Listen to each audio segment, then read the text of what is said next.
Hello friends, welcome to home food zone. இன்றைக்கி இந்த வீடியோவில் சிம்பிளான சூப்பரான ஒரு ஈவினிங் ஸ்நாக்ஸ் ரெசிபி. எப்போ நினச்சாலும் சரி சட்னி ஒரு 10-15 நிமிஷத்தில் செஞ்சு முடிச்சிடலாம். அது எப்படி செய்யறது பார்க்கலாம்.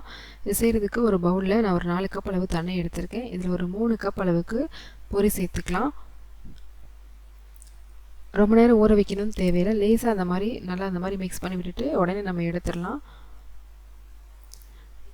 ஒரு ஜல்லடையில் மாற்றிக்கோங்க, இல்லைனா நல்லா கையில் எடுத்து நல்லா பிழிஞ்சிட்டு வேறு ஒரு பவுலுக்கு மாற்றிக்கோங்க. இப்போ நம்ம இந்த வாஷ் பண்ணி எடுத்த இந்த பொரியை ஒரு மிக்ஸி ஜாருக்கு நம்ம மாற்றிக்கலாம். இதில் ஒரு 2 பச்சை மிளகாய் போட்டுக்கோங்க. இதை நம்ம இப்போ அரைச்சி எடுத்துக்கணும். ரொம்ப ஃபைன் பேஸ்ட்டாக அரைக்காமல் நல்லா இந்த மாதிரி கொஞ்சம் குறகுறப்பாக அரைச்சாலே போதும். இந்த மாதிரி அரைச்சி எடுத்துக்கோங்க.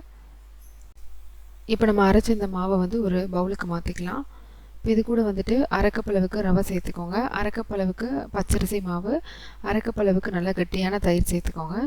இப்போ இது நம்ம கலந்து விட்டுக்கலாம். இது கூட 1 டீஸ்பூன் அளவு உப்பு, ஒரு பெரிய வெங்காயம், 1/4 கப் அளவு கொத்தமல்லி இலை, 1 இன்ச் அளவுக்கு இஞ்சி பொடிசாக கட் பண்ணது, கொஞ்சம் ஃப்ரெஷ்ஷான கருவேப்பிலை பொடிசாக நறுக்கினது, 1 டீஸ்பூன் அளவு சீரகமும் சேர்த்துட்டு நல்லா மிக்ஸ் பண்ணிக்கலாம்.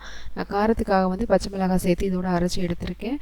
நீங்கள் மிளகாய் வேணாம்னு நினச்சிங்கன்னா அதுக்கு பதிலாக நீங்கள் மிளகாய் தூள், கரம் மசாலா உங்கள் டேஸ்ட்டுக்கு ஏற்ற மாதிரி நீங்கள் எது வேணாலும் சேர்த்துக்கலாம். சேர்த்துட்டு நல்லா அந்த மாதிரி பிசைஞ்சு எடுத்துக்கோங்க. முதலே தண்ணி சேர்த்துட வேண்டாம். அந்த தயிரோடு சேர்த்து இந்த ரவை எல்லாத்தையும் நல்லா கை வச்சு பிசைஞ்சு மிக்ஸ் பண்ணிங்கன்னா நல்லா உங்களுக்கு அதுலேயே கொஞ்சம் ஓரளவு நல்லா மாவு பதத்துக்கு வந்துடும்.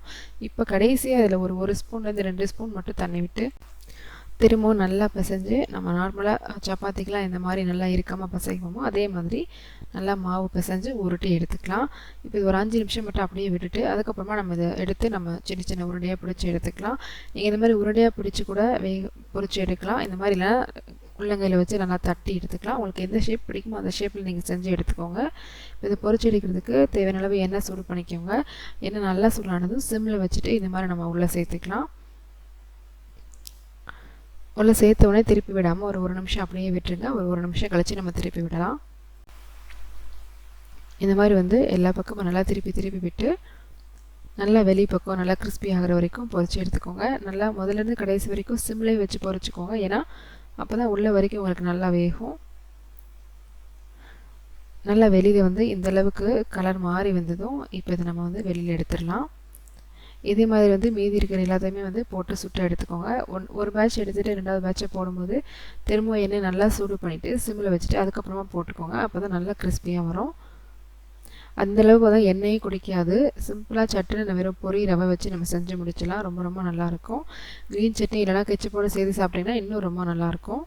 கண்டிப்பாக இதே மாதிரி நீங்களும் செஞ்சு பாருங்கள். இந்த ரெசிபி உங்களுக்கு பிடிச்சிருந்ததுன்னா லைக் பண்ணுங்கள், ஷேர் பண்ணுங்கள், கமெண்ட் பண்ணுங்கள். கண்டிப்பாக ஹோம் ஃபுட் ஜோனுக்கு சப்ஸ்கிரைப் பண்ண மறக்காதீங்க. நாளைக்கு இதே மாதிரி ஒரு நல்ல ரெசிபியோட உங்களை மீட் பண்ணுறேன். அது வரைக்கும் பாய்.